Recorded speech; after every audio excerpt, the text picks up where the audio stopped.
Hi friend, स्वागत है आप लोगों का हमारी यूट्यूब चैनल में। कैसे हैं आप लोग? आशा करता हूँ अच्छे होंगे। चलिए, आज हम बात करने वाले हैं हिंदू मैरिज एक्ट के सेक्शन 9 हिंदू मैरिज एक्ट का, जो क्या बात करता है, restitution of conjugal right. Restitution of conjugal right, जिसको आरसीआर भी बोलते हैं शॉर्ट में। देखिए, कॉन्जुगल राइट क्या होता है माफ करिएगा।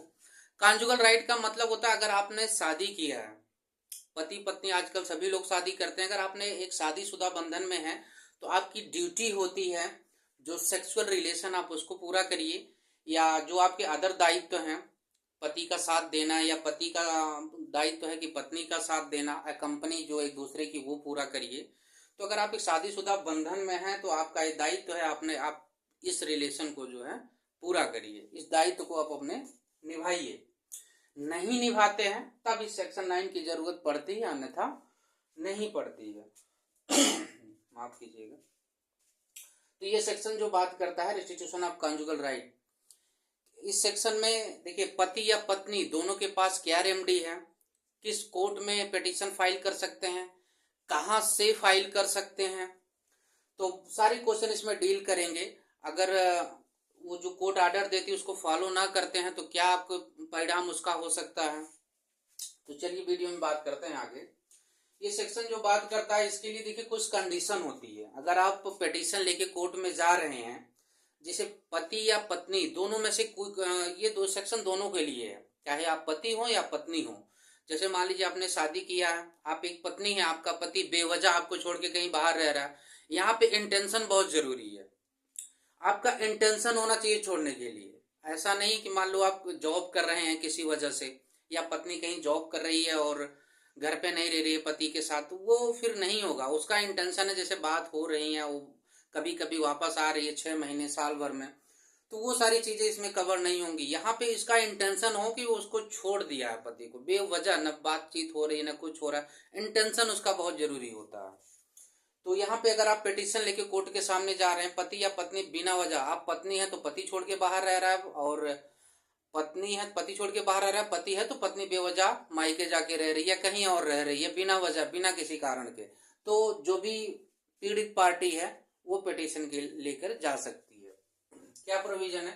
पहला पॉइंट इसमें ये है, आपकी जो मैरिड है वो वैलिड होनी चाहिए। क्या होनी चाहिए? वैलिड मैरिज होनी चाहिए। ये क्या है?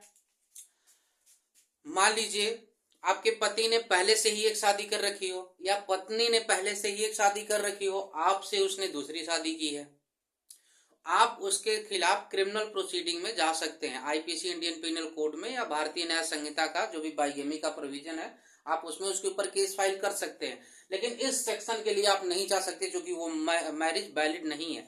मान लो आपसे दूसरी शादी हुई है और पति पहली बीवी के साथ रह रहा, तो आप उस सेक्शन के लिए फिर नहीं जा सकते कि आपको हमारे पति को आप हमारे पास भेजिए, रहने के लिए मजबूर करिए, फिर आप कोर्ट नहीं जा सकते। दूसरी कंडीशन क्या होती है? Without withdrawn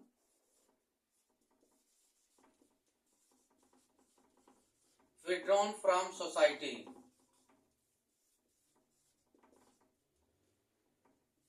withdrawn from society, पति या पत्नी ने सोसाइटी को छोड़ दिया हो, सोसाइटी को छोड़ दिया हो, विड्रॉ कर दिया हो, मतलब वहां काफी समय से वो जो है आ ही नहीं रहा है, ना कोई बातचीत हो रही है। मतलब तभी जाता है ना, आप समझ रहे हैं ना, कि आप फोन कर रहे हैं या कांटेक्ट करने की कोशिश कर रहे हैं, ना वाइफ फोन उठा रही है ना पति फोन उठा रहा है, एकदम काफी समय से जो है कोई मतलब ही नहीं है, कोई रीजन भी नहीं है। तीसरी कंडीशन क्या होनी चाहिए? Without any reasonable excuse.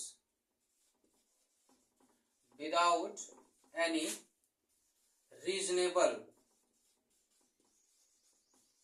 Excuse. ये जो रीजनेबल वर्ड है,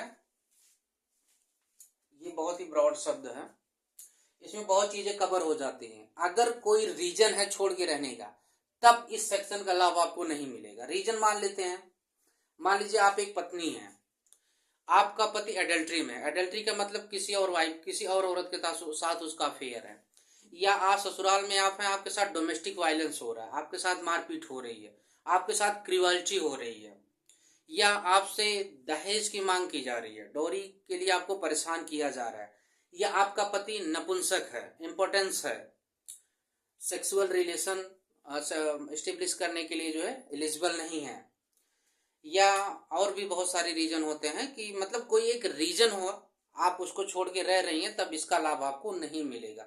वहीं आप वाइस वर्सा कर दीजिए, पत्नी का किसी के साथ अफेयर है और उस कंडीशन में जो है फिर पति या पत्नी दोनों में से किसी के आप जो वाइस वर्सा आप ले सकते हैं। मान लीजिए पत्नी बाहर इस वजह से रह रही है कि पति का किसी के साथ चक्कर है, पति एडल्ट्री में रह रहा है, या उसके साथ जो भी हिंसा हो रही है, डोमेस्टिक वायलेंस हो रहा है, डोरी का दहेज के लिए परेशान किया जा रहा है, तो वो एक रीजनेबल एक्सक्यूज है, वो क्यों छोड़ के रह रही है। वही आप उल्टा उसके ऊपर भी ले सकते हैं कि मान लो पति इसलिए छोड़ के रह रहा है कि उसको परेशान किया जा रहा है मेंटली तौर पे, या पत्नी का किसी के साथ अफेयर है इसलिए वजह से उसको छोड़ के रह रहा है, तो ये सारी कंडीशन। लेकिन अगर कोई एक्सक्यूज नहीं है, ऐसे जो कारण हमने बताए हैं ऐसा कोई एक्सक्यूज नहीं है, फिर भी वो एक दूसरे से दूर रह रहे हैं। चौथी कंडीशन जो होती है, कोर्ट क्या होनी चाहिए, सेटिस्फाइड होना चाहिए। ये कोर्ट स्वयं डिसाइड करता है सर्कमस्टेंसेस के आधार पर कि जो मैटर कोर्ट के सामने आया है वो कितना सही है, कितना सच है, जो स्टेटमेंट पिटीशन में दी गई है वो सच है या झूठ है, तो कोर्ट उसको डिसाइड करता है। पांचवा पॉइंट जो होता है, कोई अदर रीजनेबल ग्राउंड नहीं है, no any other reasonable ground, no any other legal ground, no any other legal ground, कोई अदर लीगल ग्राउंड नहीं है उस पिटीशन को रिजेक्ट करने के लिए। तो ये जब पांचों कंडीशन सेटिस्फाई हो जाएगी तो कोर्ट आपके पिटीशन को जो है एक्सेप्ट करेगा और अदर पार्टी के खिलाफ एक डिग्री पारित करेगा और उसको कंपेल करेगा कि आप अपने रिश्ते को, आप अपनी शादीशुदा लाइफ को जो है कंटिन्यू करिए। क्यों आप रह रहे हैं, तब देखिए इसमें बर्डन ऑफ प्रूफ, जैसे मान लीजिए कि पत्नी बेवजह छोड़ के चली गई है, आप कोर्ट गए, आप कोर्ट में ये प्रूफ कर, आप कोर्ट में ये बता देंगे कि मतलब पत्नी बिना वजह हमको छोड़ के रह रही है, इतने दिनों से रह रही है और कोई वजह भी नहीं है, तो बर्डन ऑफ प्रूफ फिर पत्नी के ऊपर चला जाएगा। उसको प्रूव करना पड़ेगा कि क्या रीजनेबल ग्राउंड है। अगर पति छोड़ के चला गया तो पत्नी कोर्ट चली जाएगी, फिर पति को प्रूव करना पड़ेगा कि क्या वैलिड रीजन, वो क्यों उसको छोड़ के बाहर रह रहा है। तो कोर्ट को अगर लगेगा कि कोई ऐसा लीगल ग्राउंड का मतलब उसके साथ डोमेस्टिक वायलेंस हो रहा है, दहेज प्रथा के लिए प्रताड़ित किया जा रहा है, या अडल्ट्री में पति या पत्नी रह रहे हैं, ऐसा कोई मतलब लीगल ग्राउंड नहीं है जिसके आधार पे पिटीशन को रिजेक्ट किया जाए। तो ये जब पांचों कंडीशन सेटिस्फाई होगी, इसमें से कोई भी अगर एक सेटिस्फाई नहीं होती तो कोर्ट आपके पिटीशन को रिजेक्ट कर देगा। मान लो मैरिज जो है वैलिड नहीं है तब रिजेक्ट हो जाएगा, और कोई विड्रॉन फ्रॉम सोसाइटी नहीं है, वो जॉब कर रही, जॉब के सिलसिले से बाहर रह रही है पति या पत्नी, तो भी जो है रिजेक्ट हो जाएगा, या विदाउट कोई रीजनेबल एक्सक्यूज नहीं है तब भी, मतलब पांचों में से कोई भी कंडीशन अगर होती तो कोर्ट आपके पिटीशन को रिजेक्ट कर देगा। हाँ, बात कर लेते हैं कहाँ से आप फाइल कर सकते हैं। 3 जगह से आप केस फाइल कर सकते हैं। डिस्ट्रिक्ट कोर्ट के जो फैमिली कोर्ट होता है, पहली जगह जहां आपकी शादी हुई है, मान लीजिए शादी आपकी कहाँ हुई है, मुंबई में हुई है, बॉम्बे में शादी हुई है किसी डिस्ट्रिक्ट में, तो जहां पे शादी परफॉर्मेंस हुई है वहां पे पति या पत्नी जाकर के केस फाइल कर सकते हैं वहां के फैमिली कोर्ट में। दूसरी कंडीशन, जहां पे दोनों लास्ट समय रहे हों, लास्ट रिसाइडेड जहां पे रहे हों, जैसे मान लो कलकत्ता में रहे हो दोनों, लास्ट समय छोड़ने से पहले कलकत्ता में रहे हो, तो वहां पे जाके पति या पत्नी केस फाइल कर सकते हैं।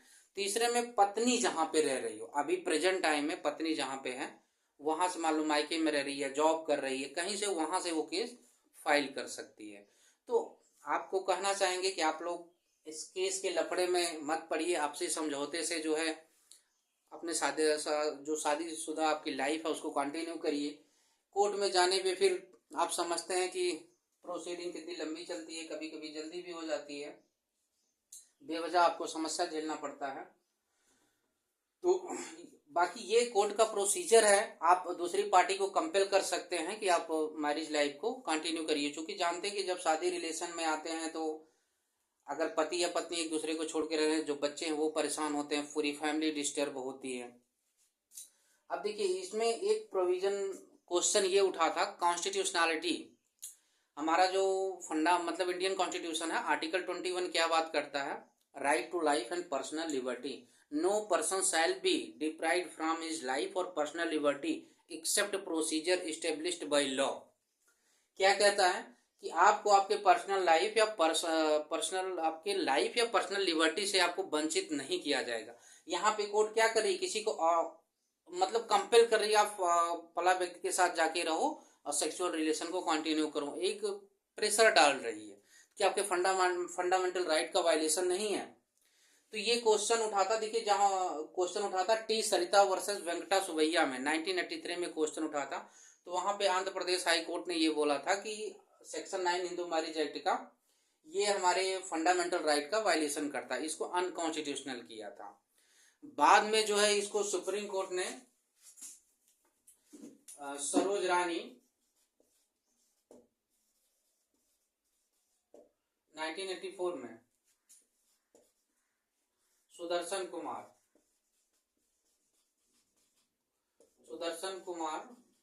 इसको ओवर रोल कर दिया था 1984 में। सुप्रीम कोर्ट ने सरोज रानी वर्सेस सुदर्शन कुमार 1984 में इसको ओवर रोल कर दिया था और कहा था कि देखिए ये अनकॉन्स्टिट्यूशनल नहीं है। क्यों?